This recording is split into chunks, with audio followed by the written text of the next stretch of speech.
कर्नाटका गुलबर्गा शहर के अप्पन केरे के किनारे पर मौजूद गार्डन को आज गुलबर्गा की आवाम के नाम कर दिया।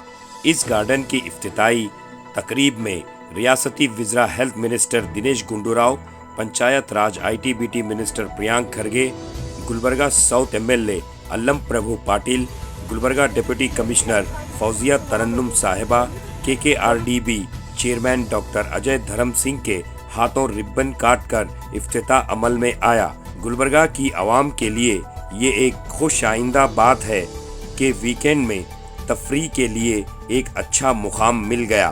Bureau report, Atraf TV Urdu news.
जय हे कर्नाटक माते, जय सुंदर नदी वनಗಳ ನಾಡೆ, ಹೇ ರಸ ಋಷಿಗಳ ಬೀಡೆ, ಭೂದೇವಿಯ ಮಕುಟದ ನವಮಣಿಯೇ, ಗಂಧದ ಚಂದದ ಮಣ್ಣಿನ ಗಣಿಯೇ, ರಾಘವ ಮಧುಸೂದನರವತರಿಸಿದ ಭಾರತ ಜನನಿಯ ತನುಜಾತೆ, ಜನನಿಯ ಜೋಗುಳ ವೇದದ ಘೋಷ, ಜನನಿಯ ಜೀವವು ನಿನ್ನಾವೇಶ।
अतराफ TV, हर बात सच के साथ।